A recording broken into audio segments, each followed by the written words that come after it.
Varicose veins కి సరైన చికిత్స కోసం సంప్రదించండి ఎవిస్ హాస్పిటల్. నమస్తే రమగారు. నమస్తే రమగారు, పీరియడ్స్ లో కొన్ని పనులు చేయమంటారు, కొన్ని పనులు చేయకూడదు అంటారు. అసలు పూర్వకాలం అయితే చక్కగా ఆ 5 రోజులు ఒక పక్కన కూర్చోబెట్టి పూర్తిగా రెస్ట్ ఇచ్చేవాళ్ళు, శరీరానికి మనస్సుకి కూడా. దానికి ప్రత్యేకించి ఒక ఆహారం కూడా తీసుకునేవాళ్ళు, అంటే సాత్విక ఆహారం తినాలి, అలాంటి నియమాలు కూడా ఉన్నాయి. సరే, రోజులు మారాయి, కాలంతో పాటు మనం కూడా పరుగులు పెడుతున్నాం, ఆడవాళ్ళు ఇంటికే పరిమితం కావట్లేదు కాబట్టి కొన్ని చిన్న చిన్న మార్పులు చేసుకున్నాం. కానీ కొన్ని విధానాలు మాత్రం మనం మార్చుకోం. ఫర్ ఎగ్జాంపుల్, పచ్చళ్ళు పట్టుకోకూడదు, లేకపోతే బీరువా పట్టుకోకూడదు. బీరువా పట్టుకోము, కూడదు ఏమో నాకు తెలియదు, కానీ తీయము, అన్నిట్లో చేతులు పెట్టేయము, ముఖ్యంగా పూజ చెయ్యము, పూజ గదిలోకే వెళ్ళాం. ఊడ్చే అవకాశం లేకపోతే అలా వదిలేస్తాం. పూర్తిగా అయిపోయిన తర్వాత స్నానం చేశాకే మనం అటువైపుకి వెళ్తాం. కానీ ఈ మధ్యకాలంలో కొన్ని సోషల్ మీడియాలో నేను చూస్తూ ఉన్నాను అమ్మగారు, ఎందుకు చేయకూడదు, తప్పేంటి, ఇది కూడా భగవంతుడు ఇచ్చిందే కదా, మొత్తం ఆయన బిడ్డలమే కదా, చేస్తే ఏమవుతుంది, నేను ఇలా చేసేసాను, నాకేం కాలేదు, నేను చాలా హ్యాపీగా ఉన్నాను, ఇలాంటి కామెంట్స్ చూస్తూ ఉన్నామండి. మీరు ఏదైనా చెప్తారా నాకు? కొన్ని విషయాలు ఎందుకు మాట్లాడుతూ ఉన్నామో తెలియకుండా మాట్లాడుతూ ఉంటాను జయ. సోషల్ మీడియా వచ్చాక మనకి ప్రతిదాని గురించి ప్రతి వాళ్ళు ఆడలేదు, మగలేదు, చిన్నలేదు, పెద్దలేదు, అన్నీ మాట్లాడేయాలి, అన్నీ అడిగేయాలి, అన్నీ చెప్పేయాలి, ప్రతిదీ చూపించేయాలి. ఏదనిపిస్తుంది అనిపిస్తే ఏ ఊహ వస్తే ఆ ఊహ ప్రతిసారి నేనైతే నాకు ఒక ట్యాగ్ లైన్ ఉంటుంది, ఫాలో యువర్ ఓన్ రిలీజియన్, నీ సొంత విధి, సొంత ధర్మం, మీ ఇంట్లో నీ ముందు వాళ్ళు ఏం చేశారో అది. ఓకే, నీ పక్కనున్న వాళ్ళు, నీ ఫ్రెండ్స్ ఎవరో, మేము ఇట్లా చేస్తాం, మీరు ఎట్లా చేయరా, ఎట్లా చేయకపోతే తప్పు, పాపం, అదేదో పాయింట్లు. ఈ పాయింట్లతోటి వీళ్ళేమో కాంప్లికేటెడ్గా అయిపోయి బోళ్ళని కాంప్లికేషన్స్ వచ్చి ఓసీడీలు వచ్చేసి పిచ్చి వెర్రి ఎత్తిపోయి జబ్బులు చేసి చచ్చిపోతున్నారు. ఏమనాలంటే ఒకసారి ఎంత దిక్కుమాలిన మాటలు మాట్లాడతారంటే, దేవుళ్ళు ఎందరు, వాళ్ళల్లో వాళ్ళకి తేడాలు. ఈ పూజలు మేము చేయకూడదు, 3 రోజులు చేయకూడదు, 5 రోజులు చేయకూడదు, 7 రోజులు చేయకూడదు, ఎన్ని రోజులు చేయకూడదు, ఇదొకటి. నేను 3వ రోజు ఇవాళ నేను గుళ్ళోకి వెళ్ళొచ్చా, నేను అక్కడికి వెళ్ళొచ్చా, సత్యనారాయణ వ్రతానికి నేను వెళ్ళకూడదని నీకు తెలుసు, నువ్వు అడుగుతావు. సోషల్ మీడియాలో అడగంగానే ఒక 5-6 పెద్దక్కయ్యలు ఎబ్బెబ్బే వెళ్ళకూడదండి అంటారు. కొంతమంది ఇంకొంతమంది చిన్నక్కయ్యలు ఎందుకు వెళ్ళకూడదండి, ఏమవుతుంది అంటారు. మీకు ఓన్ విల్లు లేదు, మొదట ఎవరికీ లేదు. సొంతంగా నేను ఏం చేయొచ్చు, ఏం చేయకూడదు అనే ఒక బుక్ లేదు మనకి. మన ఇంటికి ఒక రూల్ బుక్ ఉంది, ఆ చచ్చిన మన ఇంటి రూల్స్ మనం వినం. ప్రతి ఒక్కరికి ఉంటుందిగా, ప్రతి ఒక్కరికి ఇదైతే ఉంటుంది కదా. పీరియడ్ సమస్య ఈ సంవత్సరమే పుట్టింది కాదుగా, సోషల్ మీడియాతో పుట్లా, అది అనాదిగా దాంతోటే మనం బతికుంటున్నాం, మనం ఉన్నాం, అసలు అంతే కదా, అనాదిగా ఉన్నదే కదా. ముందు నుంచి ఫాలో అయ్యే వాటిలో అమెండ్మెంట్లు చేరుతూ వస్తూనే ఉన్నాయా. 50 ఏళ్ళ నాడు పీరియడ్ వస్తే కాలేజీ స్కూళ్ళకి వెళ్ళేవాళ్ళు కాదు, అసలు కాలేజీలే లేవు అప్పుడు, తర్వాత వచ్చినాయి. పీరియడ్స్లో ఉంటే ఏదో విడివిడిగా ఇంట్లో బయట కూర్చొని కాలేజీకి వెళ్ళి చదువుకొచ్చేవాళ్ళు. అందుకని కాలేజీ నుంచి రాగానే అందరూ బట్టలు మార్చుకునేవాళ్ళు. తర్వాత ఆఫీసులు వచ్చాయి, ఉద్యోగాలకు వెళ్తున్నారు. మధ్యలో డ్యాన్స్ అయ్యి, ఎగిరి దూకు, షటిల్ ఆడు, బ్యాడ్మింటన్ ఆడు, ఇది వాడుకో, దానివల్ల అది కూడా ఆడేయచ్చు, లాంటి యాడ్స్ కూడా చూసాం. అవును, ఇది కరెక్టా, అది కరెక్టా, పీరియడ్స్లో ఏం ప్యాడ్స్ వాడాలి అనేది విస్తృతమైన చర్చలు చేసాం అందరం, పిల్ల మేక ఎవరిని వదిలిపెట్టలా, పెద్దవాళ్ళు చిన్నవాళ్లతో సహా. అక్కడి నుంచి ఈ గోల. ఇప్పుడు పూజ ఎందుకు చేయకూడదు, నేను చేశాను, this is my first day, I'm doing puja లాంటి వ్యవహారాలు కూడా వచ్చినాయి. అమ్మ, 2 ప్రధానమైన విషయాలు మనం తెలుసుకోవాలి. మనం రోజువారీ క్రియల్లో మాట్లాడదాం. మొదట, నువ్వు స్నానం ఎప్పుడు చేస్తారు జనరల్గా అందరూ? ఉదయమో మధ్యాహ్నమో చేస్తాం, ఎలా కుదిరితే ఎట్లా. దాని తర్వాతే భోజనం చేస్తారు కదా. అన్నం తినగానే మీరు స్నానం చేస్తున్నారా? ఎవరైనా అన్నం తిని స్నానం చేయకూడదు, బేసిక్ రూల్ తెలుసు కదా. అవును, ఎందుకు?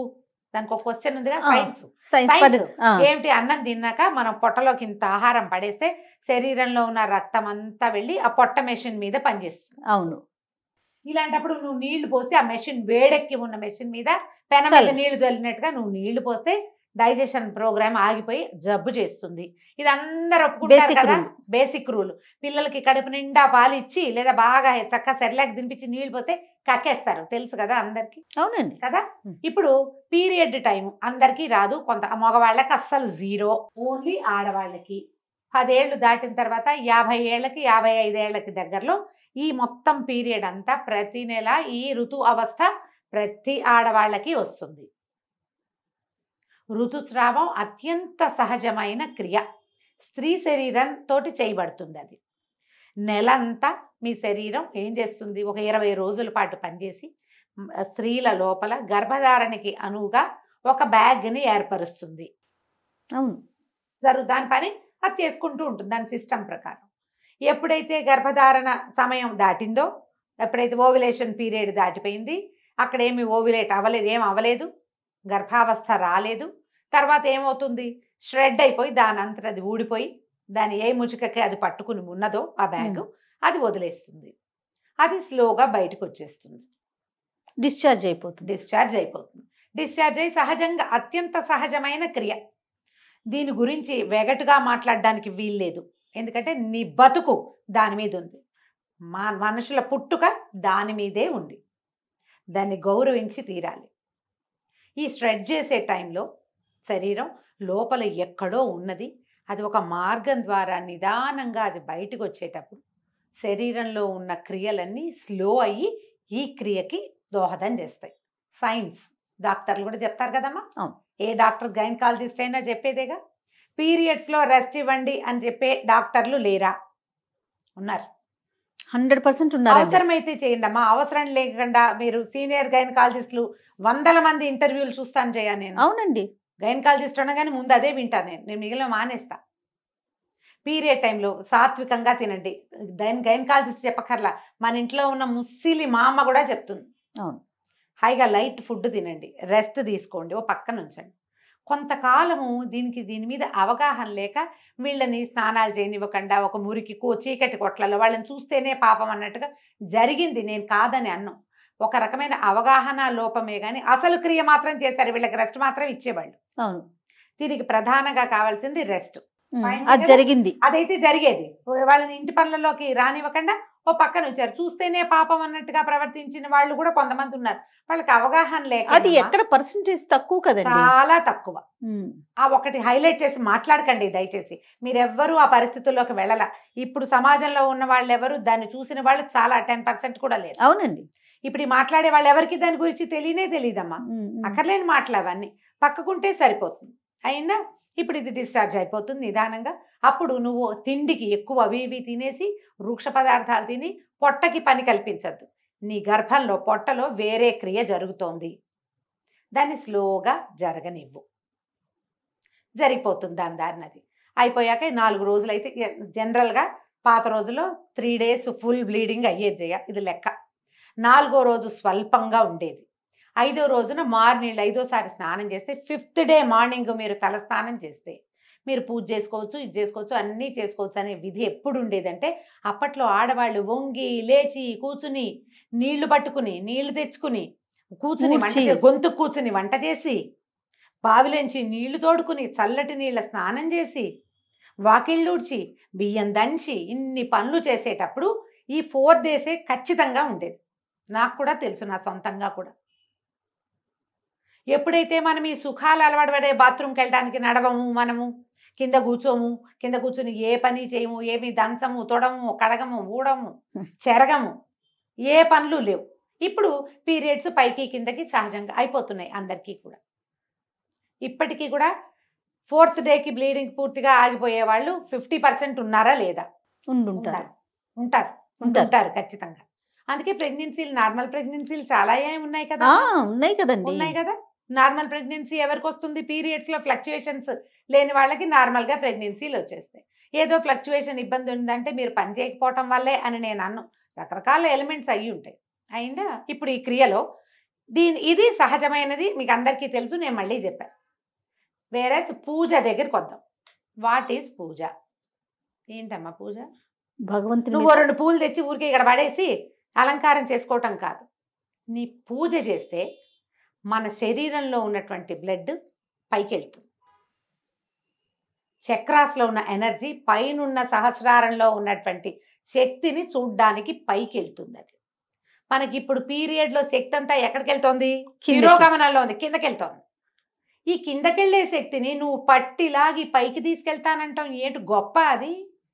ఏంటమ్మా అది? ఎందుకు చేయాలి ఆ పని? పూజ అంటే నువ్వు పువ్వులు పెట్టడం, ఐఎమ్ డూయింగ్ పూజ, నాకు ఇంగ్లీష్లో 4 వాక్యాలే వచ్చమ్మా, అంతకంటే రావు, ఇవే వచ్చు. డూయింగ్ పూజ అంటే ఏమొచ్చు నీకు? ఏవో 2 పువ్వులు పెట్టి ఒక దీపారాధన చేసి ఒక అగరత్తులు వెలిగిస్తే అది పూజ ఏమైపోదు. ఇది ఊరికే క్రియ చేస్తున్నాం అంతే. మనం పూజ అంటే ఏదైనా చదవటం, ఏదైనా భగవంతుడికి ఆత్మ సమర్పణ చేయటం అమ్మా పూజ అంటే. అది క్రియ కాదు, క్రియ కాదు. ఈ పై క్రియ చేసి నేను పూజ చేశాను, పీరియడ్స్ లో ఉన్నాను, నేను చేస్తున్నాను, నాకేమీ కాలేదు, మీకు కూడా ఏం కాదు, చెయ్యండి అంటే నువ్వు ఒకదానివి 2 పువ్వులు పెడతావు. నేను అట్లా పెట్టను, నా పూజ అది కాదు. నాకంటే పూజ అంటే ఇంకోటి ఉంది. నువ్వు చేసావని నేను చేయకపోయినా ఎవరో ఒక పిచ్చి మొహాలు 5-6 గట్టిగా అవి ఇవి చదువుకుని చేస్తే వాళ్ళ బ్లడ్ పైకి పంప్ అవుతానంటుంది, ఓ పక్కన బ్లడ్ ఫ్లో కిందకి వెళ్తోంది. ఎందుకు చేస్తారమ్మా ఈ పనులు? ఎందుకు చేయొద్దన్నారు? అసలు పీరియడ్లో ఈ పని వద్దు అని ఎందుకు చెప్పారంటే 2 పద్ధతులు. తిరోగమనం కిందకి ఫ్లో అవుతున్న దాన్ని నువ్వు పైకి పంప్ చెయ్యొచ్చా? ఈ పూజ పిచ్చి ఎందుకు? 5 రోజులు నువ్వు ప్రశాంతంగా ఉండొచ్చే, 4 రోజులు పూజ వద్దు, వంట తంట చేయబోక హాయిగా ప్రశాంతంగా ఉండు, నీ శరీరం బాగుంటుంది, నీ హార్మోన్స్ చక్కగా ఫ్లో అవుతాయి. ఒకవేళ నీ ప్రెగ్నెన్సీలు మనం ఇప్పుడు కంటల్లో 5 వరకు అంటే బాగా కనేవాళ్ళమ్మా. అవును, ఇప్పుడు కన్నడాలు లేవు, ఎవరు 1, 2 కంటాం. కొన్ని అసలు ఆ 1 కూడా వద్దనుకునే అవి కూడా తయారైనాయి ఇప్పుడు, అవి వద్దని. కానీ మీకు మీ శరీరం తన పని చేస్తుంది. బుద్ధి నీది, వద్దనుకునే బుద్ధులు మనవి. శరీరానికి మాత్రం దాని ప్రకృతి ధర్మం ప్రకారం ప్రతి నెల అది రెడీ అవుతూనే ఉంటుంది. నువ్వు వద్దన్నా అది మాంద కదా. నువ్వు అదేం చేస్తుందో దాన్ని చేయని, అది ఏ రకంగా వెళ్తుందో దాన్ని వెళ్ళని వాళ్ళు. కానీ నీ ఐడియాస్ తోటి శరీర ధర్మాలని పాడు చెయ్యొద్దు. పూజ చేస్తే నాకేమీ కాలేదు, నాకేమీ కాదు అన్న నమ్మకం నీకుంటే నువ్వు నీ ఇంట్లో చేసుకో, దాన్ని ఫేస్బుక్లోను వాటిలోనూ పెట్టకు. నేను కొన్ని ప్రశ్నలు ఎప్పుడు ఎదుర్కొంటాను జయ. వాళ్ళ 4th డే గుళ్ళోకి వెళ్తా, ఎప్పుడు వెళ్ళను ఎందుకు అడుగుతారమ్మా? నాకు తెలియక అడుగుతా. సొంతంగా డిసైడ్ చేసుకోరు మీరు? ఇది మీ పర్సనల్ థింగ్ కదా. అంతే నాకు కదా. ఎంత కోపం వస్తుందో జయ. అంటే ప్రశ్నలు అడిగితే మీ కోపం వస్తుందా? పెద్దవాళ్ళు మీరు ఇలా మాట్లాడచ్చా అంటారు రమ్మగారు. అంటావు. అవును, నువ్వు కూడా అదే మాట అంటావు. నేను అంటాను నీ సొంత పర్సనల్ థింగ్ నువ్వు ప్రతిసారి చేస్తావు. మీ ఇంట్లో మీ అమ్మ చెప్పింది, అమ్మమ్మ చెప్పింది, మేనత్త, అత్తగారులు అందరూ చెప్పుంటారు కదా, ఈ క్రియ ఉన్నప్పుడు ఇది చెయ్యకూడదు అని. నాతో అవుననిపించుకోవాలని మీరు ఎందుకు అనుకుంటారమ్మా? అసలు తప్పు కదా అది. నాకేం బ్లీడింగ్ లేదండి, నువ్వే డిసైడ్ చేసుకో. రెండో మనిషి నీకు అనుమానం ఉంది కాబట్టి నన్ను అడుగుతావు. అనుమానం ఎప్పుడు వస్తుంది జయ? అది తప్పని నీకు తెలిసినప్పుడు కాదు. అంతే కదా. అవునా కాదా? ఖచ్చితంగా. దయచేసి ఈ పీరియడ్స్కి ప్రవచనకర్తలు, పెద్దవాళ్ళు, ఆడవాళ్ళు మాట్లాడడం మానేయండమ్మా, స్పందించడం మానేయాలి. ఇది లాస్ట్ స్పీచ్. నేను మళ్ళీ ఇంకొకసారి పీరియడ్ మీద నీతో మాట్లాడి చేయ. పీరియడ్స్ గురించి ఇక నన్ను అడగద్దు, నేను చెప్పను. ఇవి వినడం వల్ల మీరు కేసులు చుట్టాలనేనేమో అవి చూస్తున్నాను. ఇవి అతిగా మాట్లాడతారు, మగవాళ్ళు కూడా చెప్తున్నారమ్మా అక్కర్లేని మాటలు. ఎందుకు వచ్చింది ఇవి ఈ మాట్లాడడము? ఇవి విన్న వాళ్ళలో ఒక్కొక్కళ్ళు భయస్థులు, పిరికి వాళ్ళు, పాపం మానసికంగా బలహీనలమ్మా. ఇవి విని భయపడి చచ్చి అదేదో ఎక్కడైనా అంటిందేమో, ఏదైందేమో, ఓసీడీకి లోనయ్యి జీవితాలు మిజరబుల్ చేసేసుకుంటున్నారు జయ. 40 పైన కేసులు మాట్లాడాను జయ ఈ ఒక్క విషయం మీద. నేను 40 కేసులు భాగం పైనే. ఒట్టి శుభ్రత అది కాదు, పీరియడ్ రిలేటెడే చచ్చిపోవడానికి సిద్ధమయ్యే కేసులు చూస్తున్నా నేను. సూసైడ్లు చేసుకుంటున్నారు, దాంట్లోకి వెళ్ళిపోతున్నారు. పిల్లలు కలిపేశారని, ముట్టు కలిసిపోయిందని, అదేదో పంప మునిగిపోతుందని, ఆ 3 రోజులు వాడుకున్న బట్టలు మళ్ళీ వాడుకోకూడదని, గాజులు వేసుకున్న వాళ్ళు గాజులు కూడా తీసి బయట పారేయాలని, ఎన్నెన్నో మార్చాలి, ఇల్లంతా కడిగేసేయాలి, బట్టలన్నీ ఉతికేసేయాలి, దుప్పట్లన్నీ తీసి బయట పారేసేయాలి. పిల్లలు స్కూల్ నుంచి ఇంటికి వస్తే డేగ కళ్ళతో ఆ పిల్లలకి తల్లికి రిలేషన్ ఉండటల్లా ఇట్లా అవుతోంది. మీరందరూ మాట్లాడడం మానేయండి దయచేసి. అయితే అతివృష్టి రేపు అనావృష్టి చూస్తున్నాం. అవునా కదా రమ్మగారు? ఎవరి ఇళ్లలో ఏముందో వాళ్ళ ప్రకారం వాళ్ళని పాటించుకొనివ్వండి దయచేసి. పీరియడ్స్ లో చేయొచ్చా అని ఎవరైనా అడిగితే అమ్మా ప్రవచనకర్తలు మీరు మాట్లాడకుండా ఉంటే చాలా రకాల మానసిక సమస్యలకి అసలు సమాధానాలు లేని స్థితిలో వాళ్ళని పెట్టేసిన వాళ్ళం అవుతున్నాం. నేను కూడా ఇంక్లూడెడ్ జయ. నేను చెప్తున్నా కదా, చేసిన పాపని చెప్తే పోతుంది. ఇదే లాస్ట్ వీడియో జయ. ఇక మళ్ళీ పీరియడ్ రిలేటెడ్ ఇష్యూ క్వశ్చన్, ఏ పండగ గురించి నువ్వు పీరియడ్లో ఉంటే ఎప్పుడు చేసుకోవాలమ్మా? పోలిపాడ్యమి నాడు దీపం పెట్టాలి. పాడ్యం వెళ్ళిపో రోజు నువ్వు బయట ఉన్నావు, 5 రోజుల తర్వాత మార్గశిర మాసంలో దీపం పెట్టమని నేను చెప్పచ్చా నీకు? తప్పు కదా. వినాయక చవితి నాడు పీరియడ్ వచ్చింది, ఎప్పుడు చేసుకోవాలి?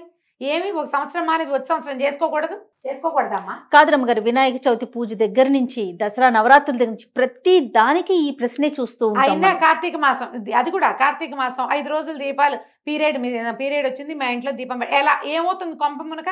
మానేసేయండి. తర్వాత పెట్టుకో. నీ స్థితి నీకు ఒకదానికే కాదు కదా, నీ చుట్టూతో ఉన్న ప్రకృతి కూడా తెలుసు కదా.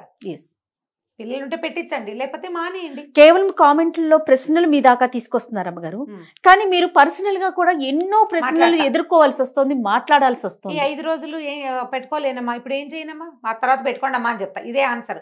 అవునని చెప్పాలి జయ, కనీసం 30 మందికి చెప్పా ఈ మాట, తెలుసా? కార్తీక మాసం రోజు దీపం పెట్టుకోవాలి కదమ్మా, పీరియడ్ లో పెట్టుకోలేము, అప్పుడు ఎలాగమ్మా? మీ ఆయనతో పెట్టించండి.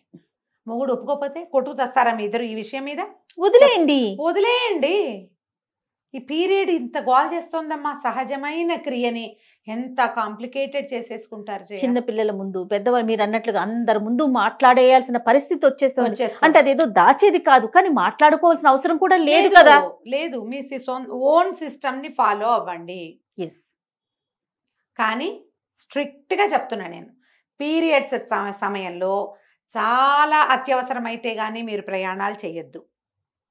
సాధ్యమైనంత లైట్ ఫుడ్, సింపుల్ ఫుడ్ తీసుకోండి. సాధ్యమైనంత తక్కువ పని చేయండి. పూజ అని మీరు దేన్ని భావిస్తున్నారో, ఏదైతే మీలో ఆధ్యాత్మిక భావాల్ని పెంపొందిస్తుందో ఆ పని చెయ్యొద్దు. ఇట్స్ ఏ నో మీన్స్ నోయే. ఆధ్యాత్మిక భావాల పెంపొందించడం అంటే బ్లడ్ ఊర్ధ్వగామి అవుతుంది, రక్తం పైకి వెళ్తుంది, అది చేయకూడదు. శరీరాన్ని దాని పని దాన్ని చేసుకోనివ్వండి. రైట్. నమస్తే. నమస్తే.